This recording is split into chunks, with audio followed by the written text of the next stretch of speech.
welcome to the Hourglass First Friday Forum. Today we have Optimism Part 2.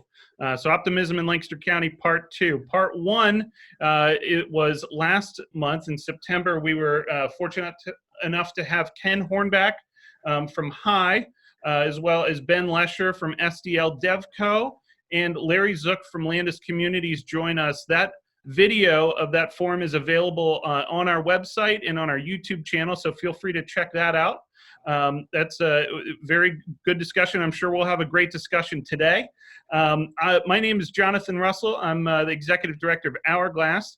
As we get started here, before we jump in, I'd like to thank our sponsors, Rogers & Associates, for sponsoring and supporting us in these First Friday forums. We appreciate their support and have enjoyed it for quite a while here. So thank you, Rogers & Associates.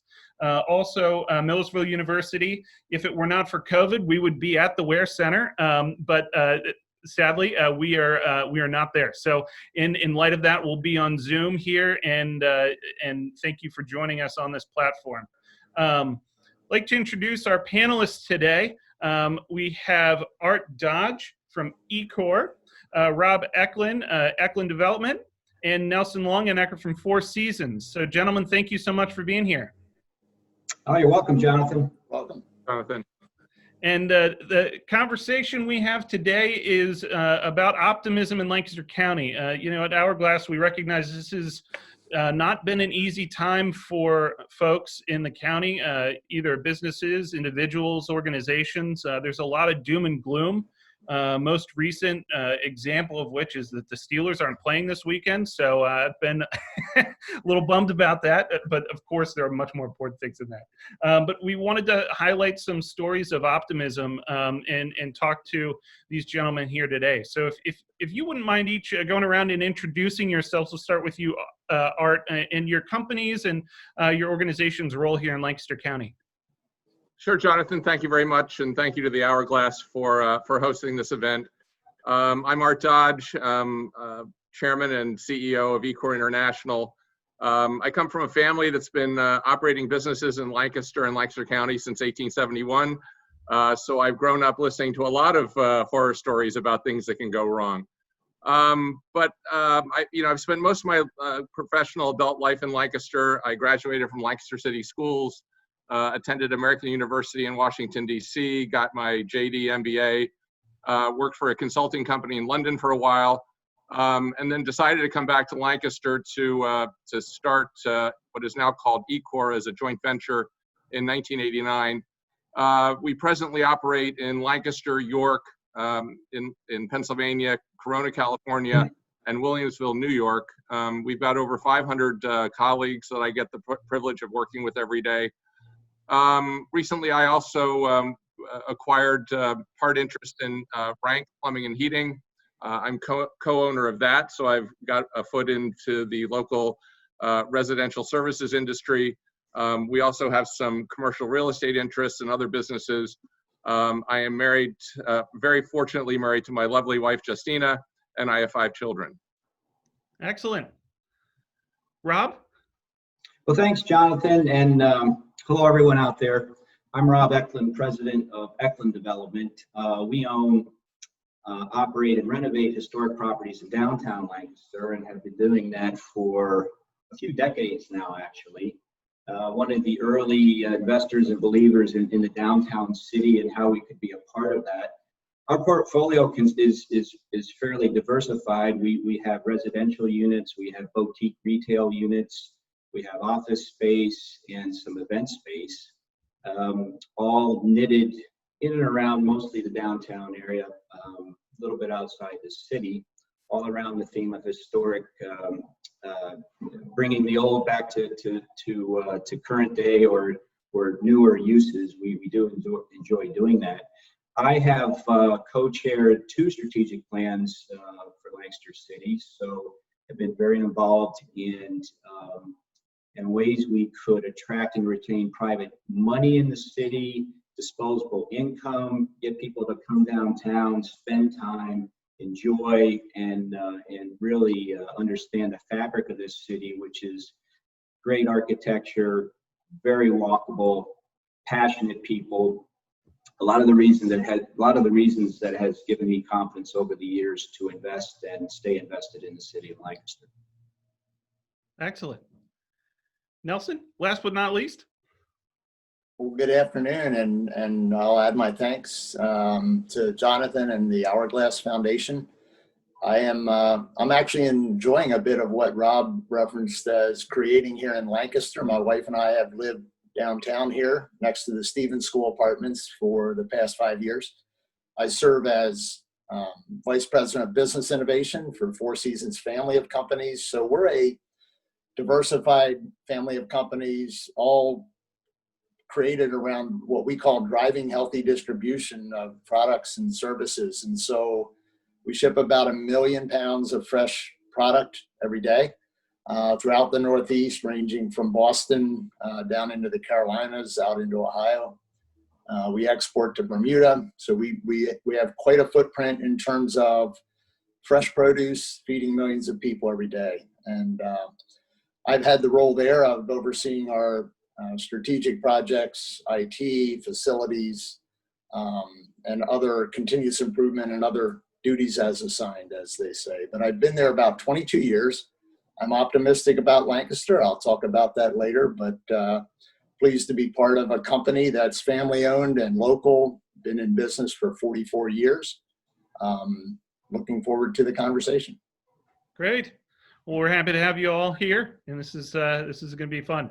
And before we get into the meat of the conversation, just want to let everybody know if there are questions you'd like to submit, you may do so at the bottom of the screen in the question and answer function.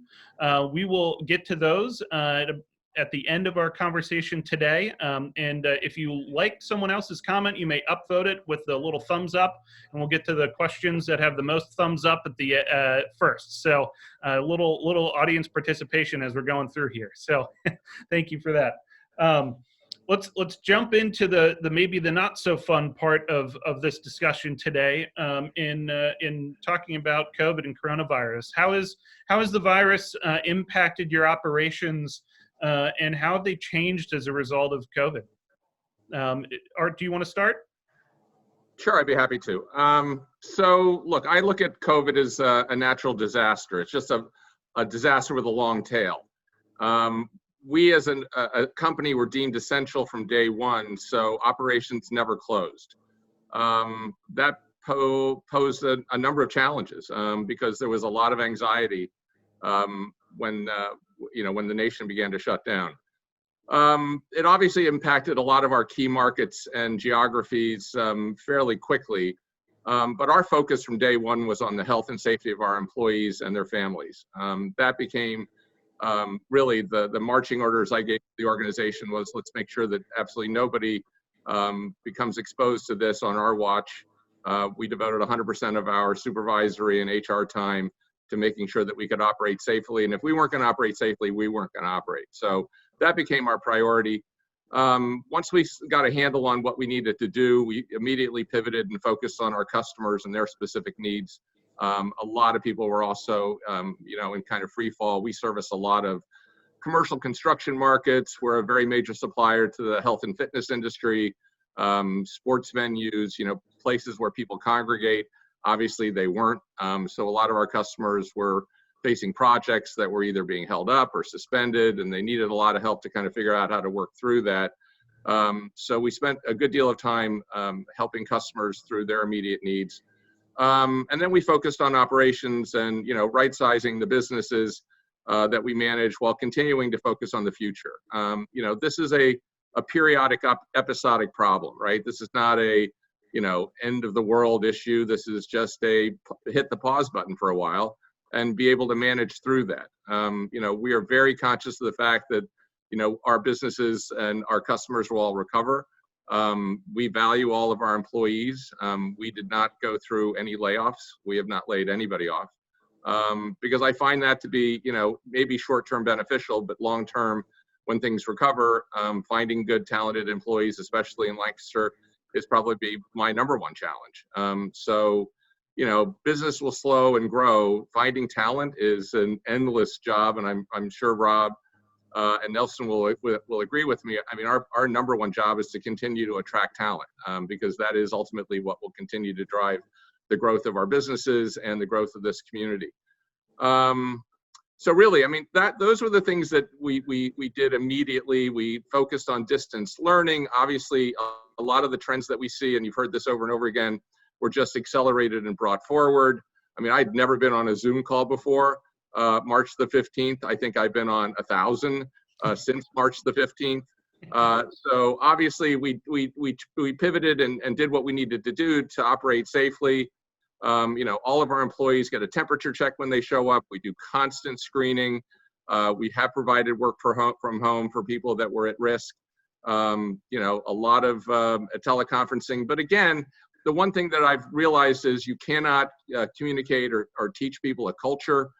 We've continued to hire people. You know, you can't hire and train people on a Zoom call. They have to engage. They have to be present. They have to understand the culture. I think that's one of the reasons I'm so confident that people will ultimately come together again, because there's just certain things you cannot do at long distance. You have to do them in a social environment. So we're continuing to foster that culture. We're doing it safely, we're doing it consciously, but we're also recognizing that we don't want to give up all the things that we've learned work well, you know, because of a short episodic problem. So again, we're going to ride this out. It's a storm. The sun will come out. In the meantime, we're going to address the trends that we see and prepare for renewed growth when things get better. Right. Rob, how about you? Yes, we've also stayed whole as an organization throughout the pandemic. I mean, we've got several hundred tenants, so you just can't shut them off overnight because of this virus.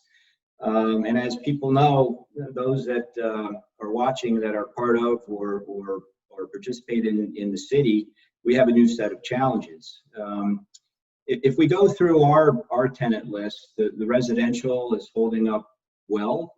And I think all of you have seen new projects announced for the city. I don't see that pulling back or stopping. It may get delayed, but if people still want to continue to come and live downtown, that helps them to spend money downtown. So we've got quite a few boutique retailers. We're all full on those shops. Now, we've worked with several of them, or are working with several of them that are being strained by the virus, lack of business, the earlier shutdowns.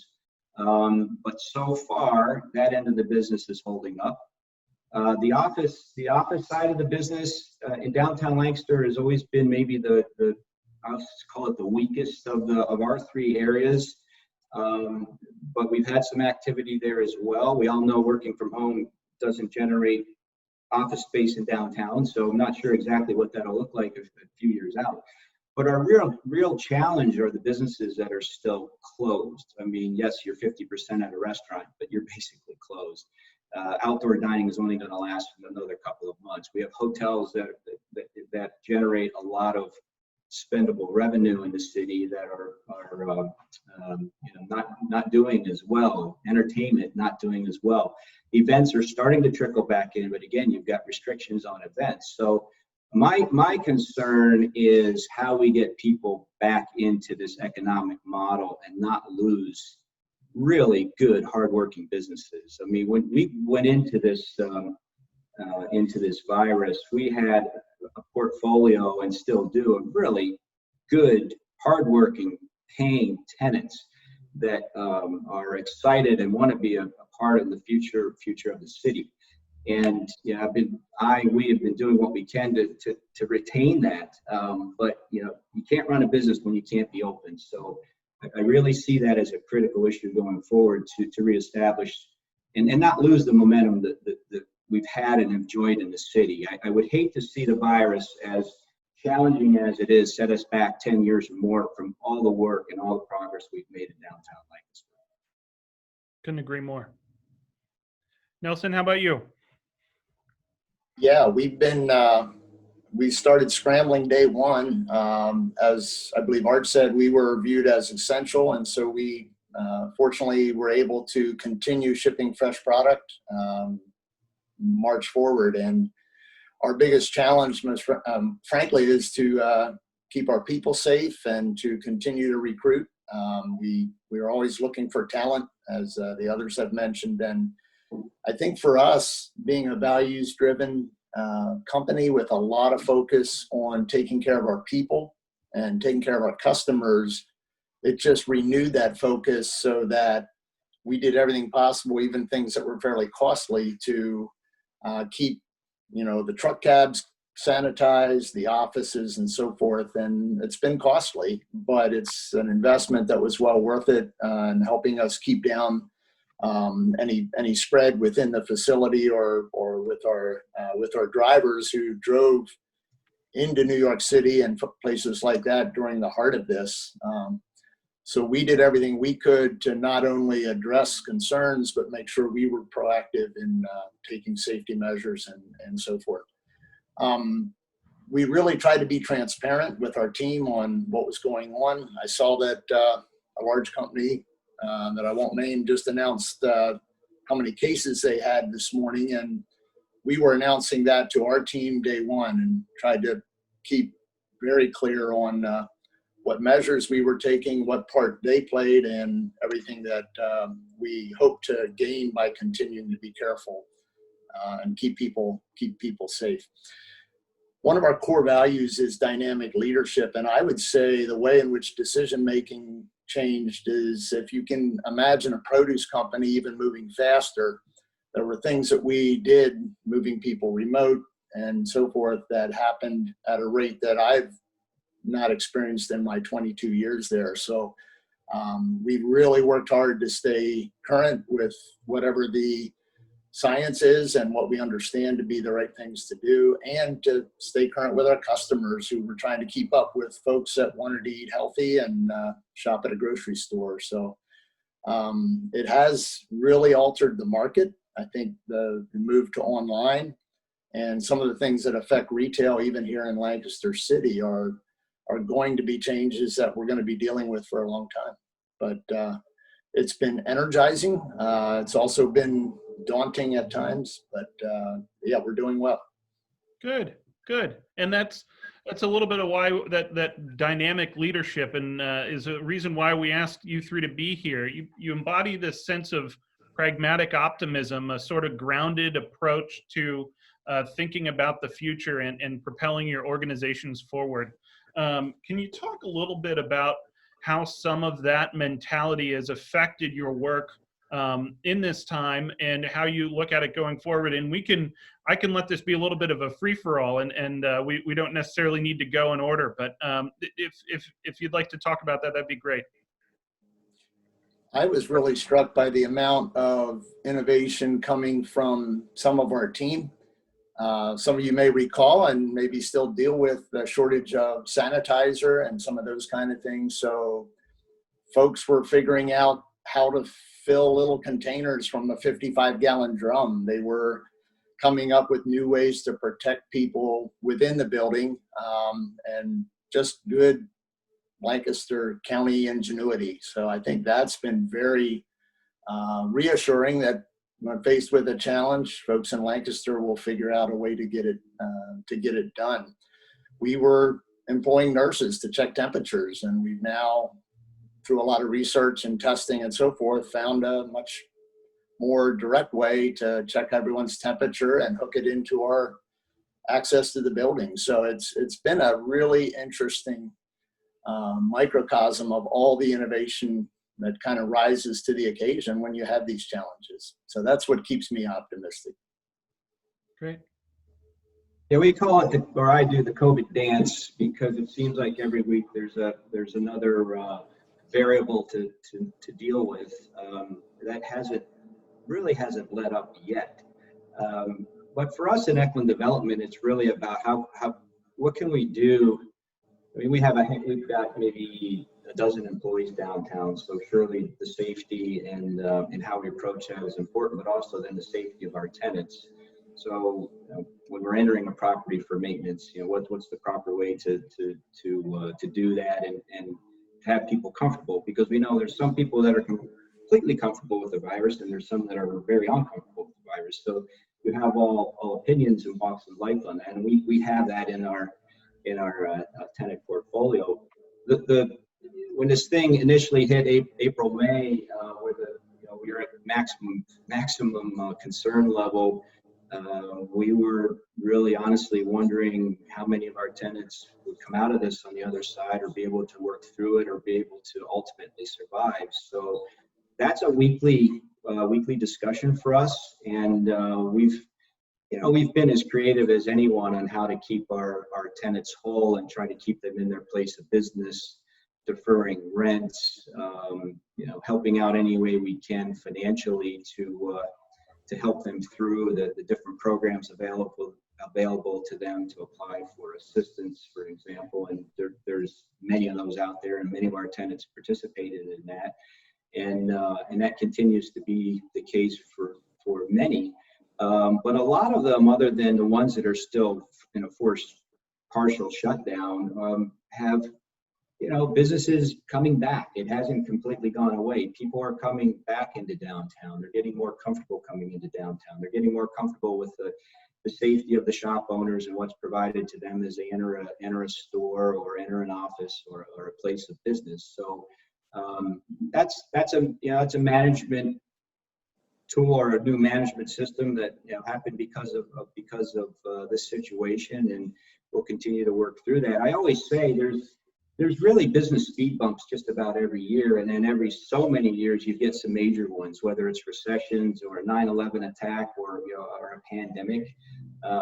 Some of those you can prep and prepare for, like a recession. You can sometimes see those coming. This one, of course, you can't. So it's a different type of crisis management. But at the end of the day, as a business owner, a leader, I mean, you're looking forward. You're not looking back. What happened yesterday it's over. I mean, we can't do anything about that. But what can we do to help control our future? So we really try to put our thinking caps on around that and try to see what downtown may look like in 3 years or 5 years.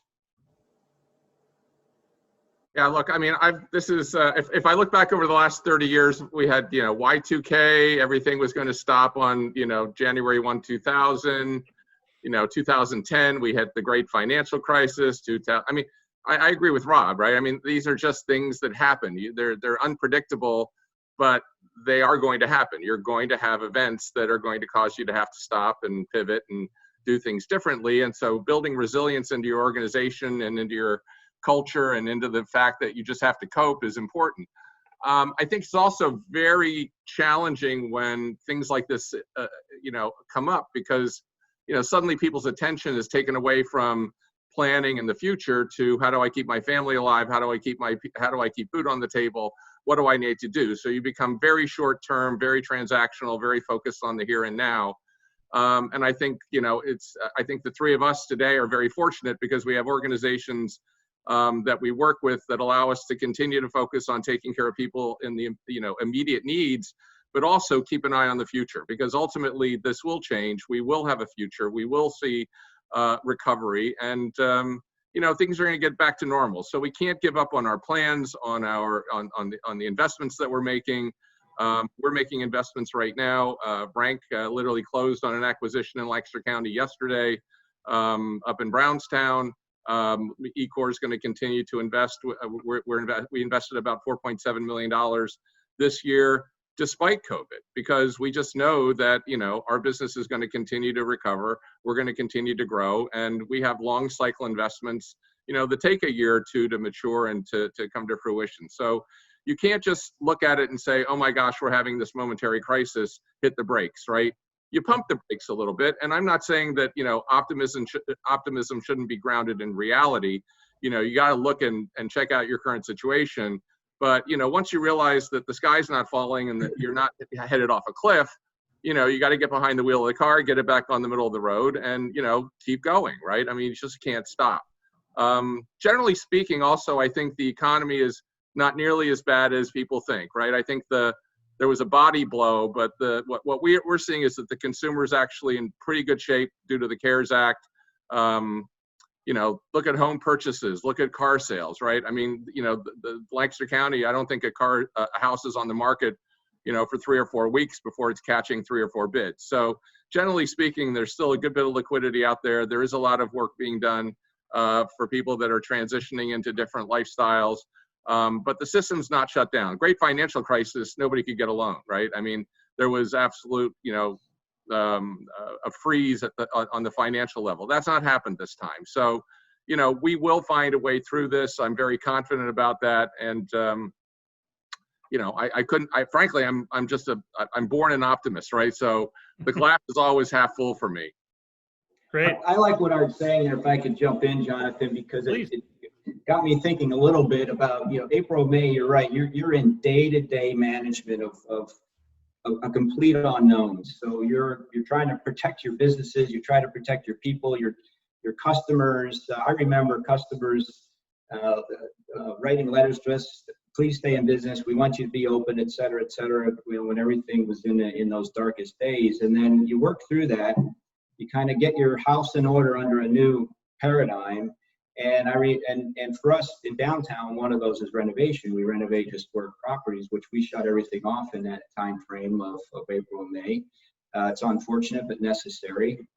But then, July, August came around, and I remember the conversations I started to shift, saying, look, now let's get back to our plans. I mean, we still have some of this weekly management to do because there's still all kinds of repercussions from the virus out there.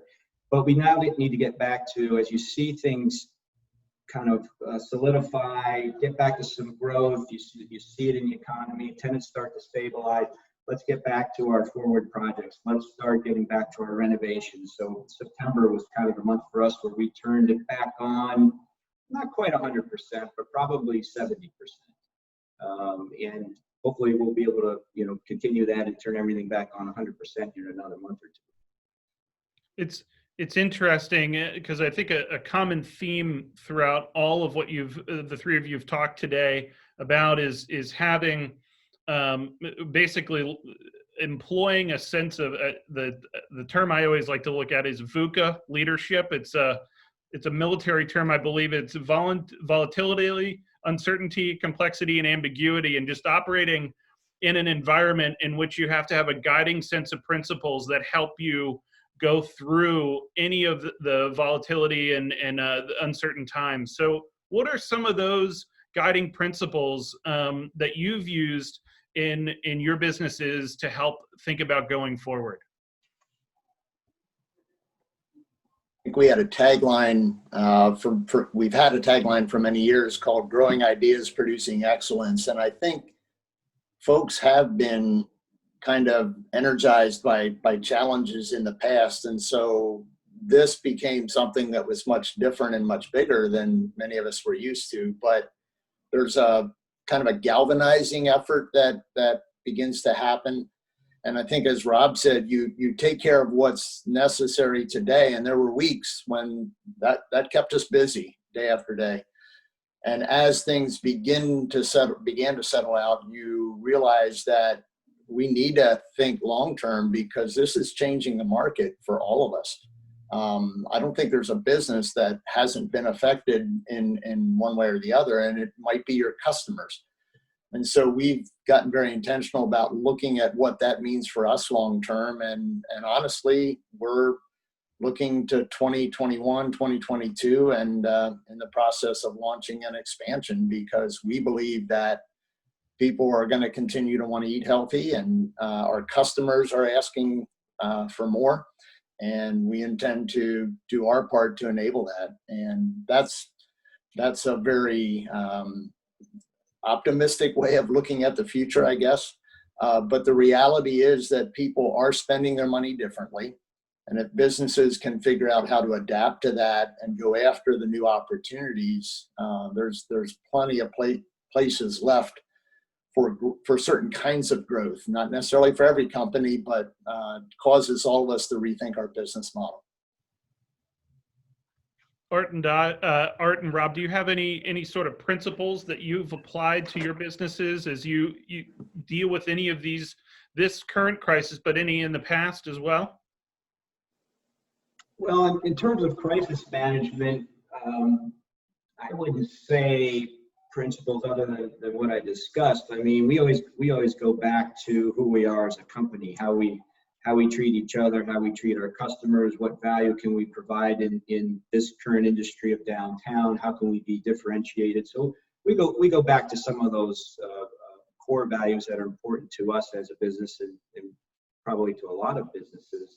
It's just that you've got to shift. You have to have the ability to shift a gear when the landscape changes, and that's just really good leadership, communication, and getting people involved, getting your team involved, getting the ideas from people as you normally do, but now you need it maybe even a little bit quicker, a little more rapid fire.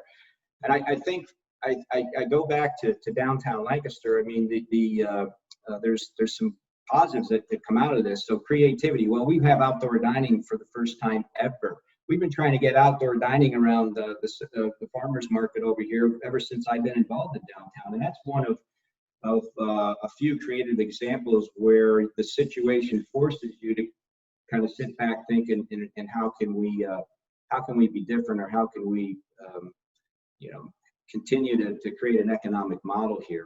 I still say, and I go back to the importance of getting these businesses reopened, because we've got tenants in that industry. We're not personally in that industry, but I feel for them. I don't know how you can run a business with some of these guidelines that are set up, and I'm afraid you can't. And I'm afraid of what that looks like on the other side. And those types of spaces don't get filled overnight. So we really have to be cognizant of that. And again, we've got to work as a community to help these people out, help them get through to the other side. Yeah, and Jonathan, I mean, I've been blessed with more than my fair share of adversity. So like, it's not all been easy. I mean, I've overcome personally life-threatening illness and accidents. The company survived the desertion of my entire leadership team on the same day 10 years ago during the great financial crisis. We survived an antitrust lawsuit in the middle of the great financial crisis. All those examples are different and granular related to our business, but personally, I've overcome most of the adversity in my life by, just consistently having a consistent faith in my case, in God, and in the inherent goodness of most people. I've also, really been focused on my adherence to core values and principles, and a lifelong mission, which is to help make people's lives better. I mean, once I knew what my purpose on life on the earth, on this planet was, I've never really swayed from that. I mean, I've had moments where I questioned it and I doubted it. I've sought out, professional support and guidance. I've made mistakes and brought in experts to help me fix problems that I had in the systemic approaches I took to running things. But generally speaking, my values and my principles and the people I've surrounded myself with, that's been the inspiration to get over all the adversity in my life. If I didn't have that, I wouldn't be here today.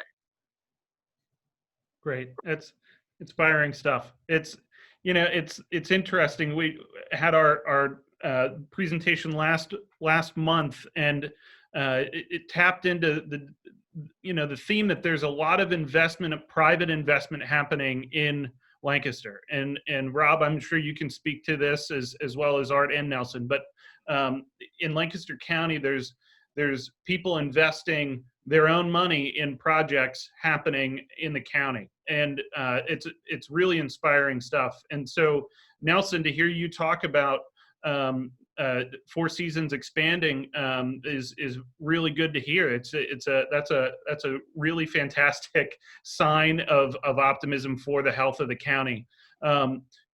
Also, Art and Nelson, you both talked a little bit about having a tough time finding employees, and I know Nelson was involved in a partnership with the chamber to get transportation for folks from the city up to Four Seasons. What are some of those challenges, and what are some of the solutions to that? I know, Nelson, you've like I mentioned, that project, but would you like to expand on that? Well, this kind of ties into the strength of Lancaster County. We continue to offer the van service. I think to Rob or Art's earlier point, we've had to pivot several times. Just made a revision a month or two ago in some of the schedules and so forth. And we're about to make another one again just to refine it and make it better. But the welcome that we have gotten from nonprofits in the city, neighborhood groups, the city leaders themselves has been very encouraging. And the goal of connecting people with jobs is something really everyone can get behind. The key is to recognize that there's multiple barriers. And so I think during COVID, as an example, we've had some folks who couldn't join that initiative or couldn't ride that van because they had childcare challenges. And so I think as Lancaster continues to work, both the city and the county work at some of these challenges, the thing that gives me hope is that there's a lot of goodwill and interest in collaborating together, whether it's between businesses, the nonprofits, the government. There's just a reservoir of seeking the common good, trying to find out the things that will allow multiple people to be successful. And I think that's what gives me the optimism to continue to work at some of these things. Great. Yeah, I don't want to get political, but about 40% of our employees are first-generation immigrants. Immigration is critical to the growth and success of any economy. It creates an entry-level job opportunity for people that ultimately would take on manufacturing jobs, for example. So curtailing immigration, at any level, and particularly if you look at Lancaster County's history, I think when Tom Friedman came at the invitation of the Hourglass, he was shocked at the fact that Lancaster County, I think per capita, has like the highest level of immigration, or one of the highest levels in the country, because of its history of generosity and inclusion and allowing people in. I mean, I just think we have to be cognizant of the fact that that's been, a cornerstone of the growth and resilience of not just the economy, but the cultural diversity downtown, all the things that have made Lancaster, I think Tom Friedman called it one of the green shoots of the future of America. I think all of that gets woven into the tapestry of this unbelievable city, which is why I'm so excited to continue to call Lancaster my home. It is not just a small little, town in the middle of Amish country. It's a burgeoning cosmopolitan area that is rich with all kinds of, new experiences and people and culture. That is really the thing that excites me the most about Lancaster, is that it has attracted, just this panoply of unbelievable people and cultures and backgrounds. And it always excites me to meet people downtown, because it never ceases to amaze me where they're coming from and what they've done in their lives. And the fact that they've chosen to spend the rest of their time or part of their life here in Lancaster is one of the things that excites me about its future. Great. Yeah, I think that it's a multifaceted issue, and you both hit on some key points. Childcare is definitely a massive one. I spoke to a couple of childcare providers here in the city, and especially because of COVID, it's tough to make that environment work right now. Just in terms of dollars and ratios of teachers to kids, it's a tough one. But is in terms of the long-term health of Lancaster, where do you see Lancaster in 5 to 10 years? We have some folks have been thinking about that in terms of Places 2040 is our comprehensive plan and how we physically grow and what that looks like. But in other ways, in terms of businesses and those types of ways, how do you all see Lancaster in 5 to 10, 15 years from now? Well, I see the city as more of the same. We will get through this, and again, how we keep that fabric together is important. But I see the city as taller, meaning the buildings are going to go up. Wow. I see things continuing to emerge. There's a strength or a commitment to working together, to building bridges, to the DNA of Lancaster is one where I believe people want to seek something better. And it kind of goes against the narrative that's out there, maybe at the state or national level.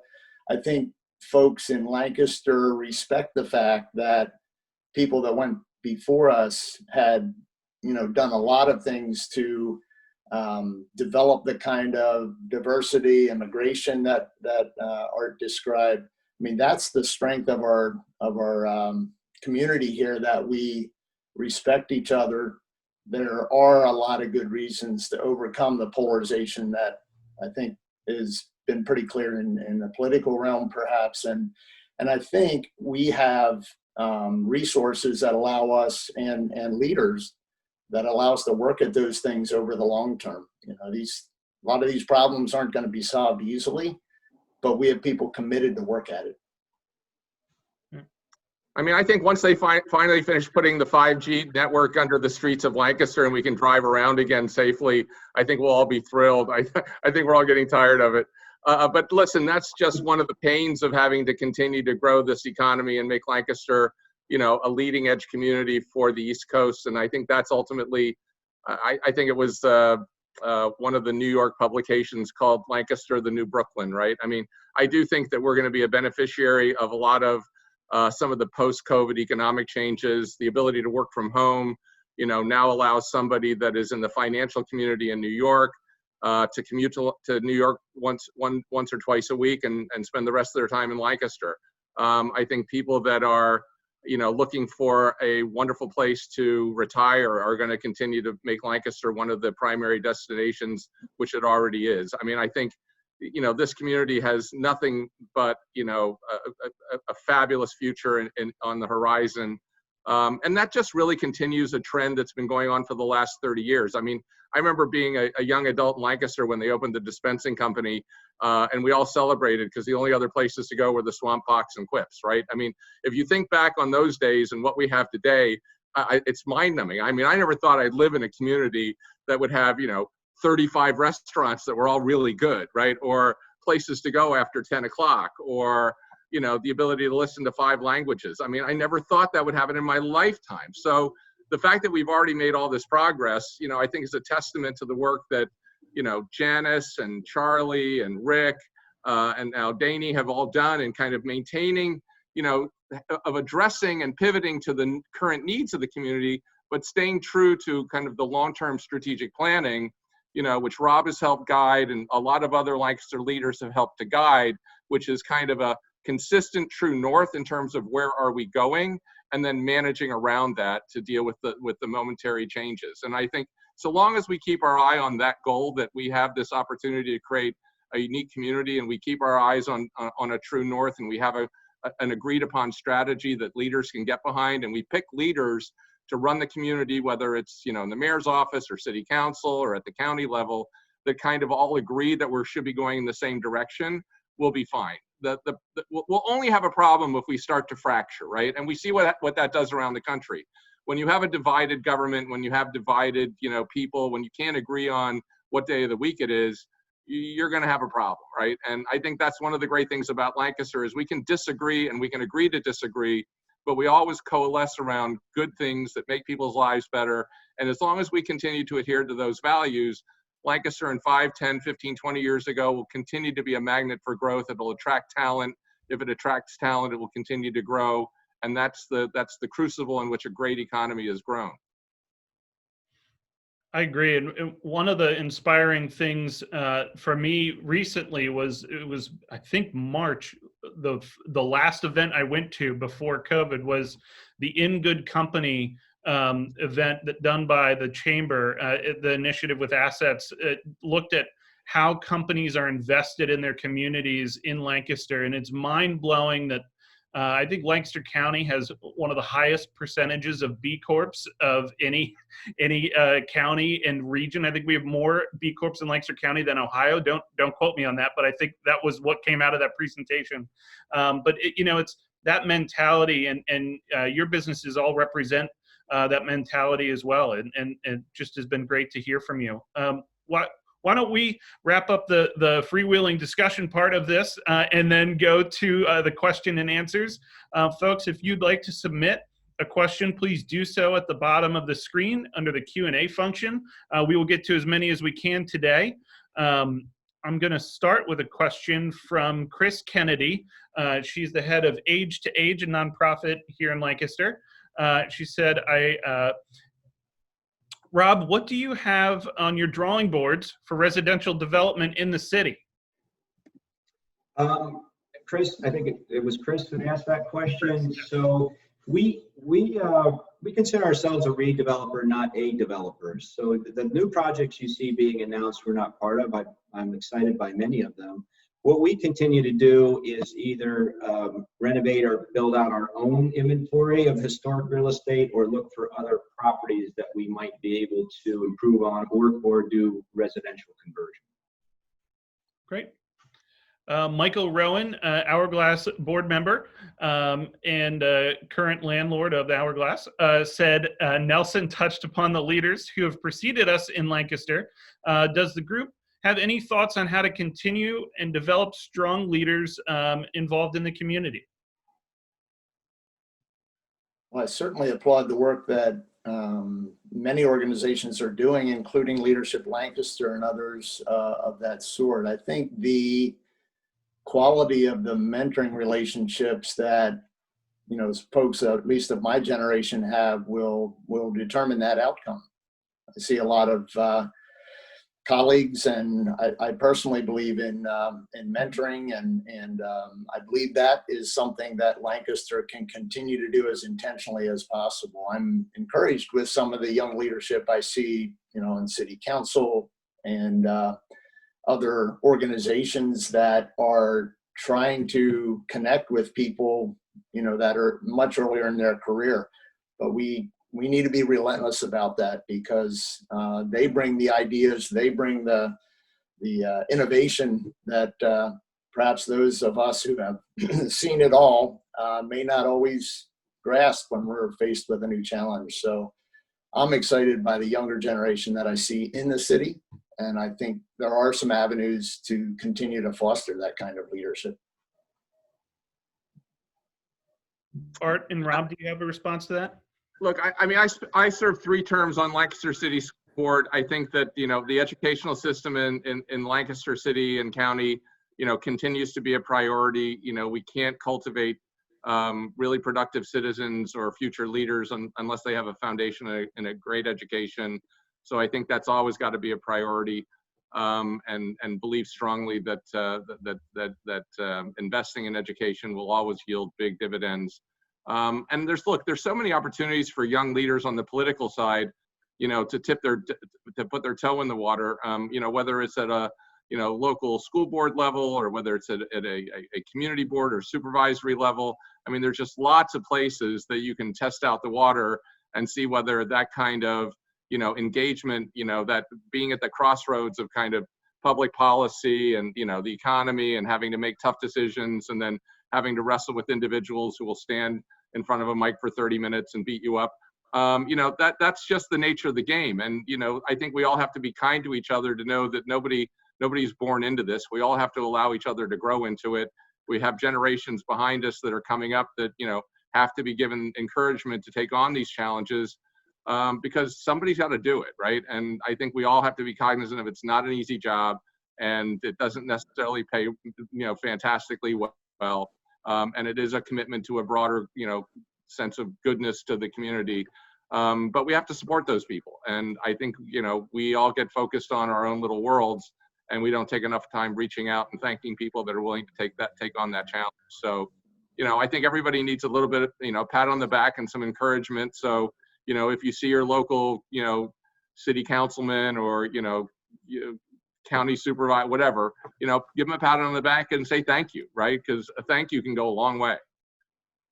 I would just add, find your passion and then get involved, because leaders are typically made, and you know, there's you can be born a leader, but generally the leaders I know and that I've worked with, including myself, have a passion and in a position of leadership, and then I go out to learn how to be a leader. I think there's ways to learn to be good leaders. So the first thing you do is decide you want to be a leader. The next thing you do is get involved, whether it's at your place of work or whether it's outside of the many different organizations we have around the community.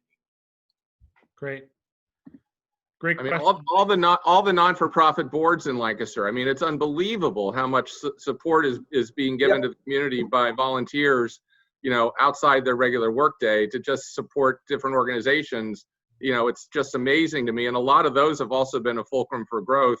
You take the Fulton, you know, $20 million investment downtown. That's all non-for-profit. and all done through volunteer, primarily done with volunteers. So I just think it's amazing the amount of energy that goes into supporting this community. Find a good mentor as well. That helps too, to develop your leadership skills. Right, absolutely. Sid Marlin, Hourglass board member and founding father, says, as was raised, do you see some new future infusion of business and residents from the larger metro areas, finding that they can be successful here in Lancaster, I guess, without a large urban anchor? Yeah, hi, Sid. Absolutely. I mean, I think that's the wonderful thing about Lancaster is it's on Amtrak. If you want to get a dose of Metro New York or Philly, you can hop on a train and be there in an hour or two. And then you get to come back to this wonderful city where, I was sitting on the, I can't remember the name, but the new restaurant, and I'm not giving a plug, but next to the Marriott, and you're looking out over Lancaster County and you think you could be anywhere, right? I mean, there is this wonderful blend of kind of new emerging cosmopolitan Lancaster with still access to major cities.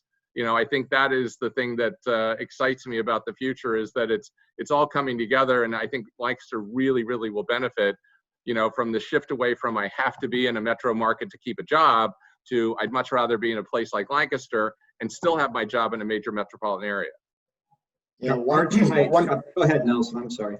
I was just going to say, one could argue that with some of the ability now to work remote and just doing things via technology and in our connected world, one might argue that the large urban anchor really is an anchor. And I think Lancaster is in a great position to take the mix that some of you described earlier and allow people to come to a place where not only they can flourish, but they can help the community flourish.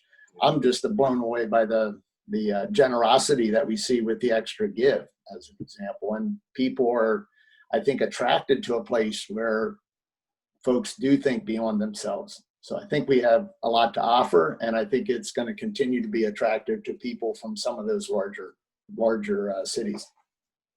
I was just going to add to Sid's question, yes and yes, because there's outcomes to all these situations, some good and some not so good. I think most of us, within reason, would consider it good that we're going to see an influx of residential interest in Lancaster City and Lancaster County with the advent of remote work and the technology that comes of that. And Art, hey, I was going to say, I hope you're right on that 5G. I thought that was just UGI and city water mains being put in. But that will help, the residential interest, and then you've got people coming in because they can work remotely. Yeah, no, I mean, it drives me crazy. Every time I think they're done with a section of the city or one of the streets, they turn around and they dig it up again. So I'm not quite sure if they planned this well, but I do know that 5G is part of it. And good. Yeah, no, it's very exciting. Yeah. Great. Well, if you have any other questions, feel free to submit those there quickly. This discussion has been really helpful in terms of telling the story of your organizations, but also what Lancaster has to offer, and just to really appreciate you taking time to be here with us today. I don't see any other questions, so I think we'll probably wrap it up. But thank you so much for being with us. Just really thoroughly enjoyed the conversation today. Please, for all of you tuned in here, please make sure to check out our YouTube videos. This chat itself will be on YouTube, and feel free to distribute it amongst your networks. Next month in November, we have a very special presentation that we can't announce yet, but we're working hard on it, and so please stay tuned to be able to see that. If you are not an Hourglass member and would like to receive invitations to these presentations, please consider becoming a member of the Hourglass today. It is a $150 annual membership, and it gets you access to all of our documents, and you get first crack at any of our forums and all that fun stuff. So appreciate it. Art, Rob, Nelson, thanks so much for taking time to be with us today. Thank you, Jonathan. Thank you, gentlemen. Thanks, guys. Appreciate it. Good forum. Nice seeing you all. Excellent. Thanks so much. Take care, everyone. Bye-bye. Bye.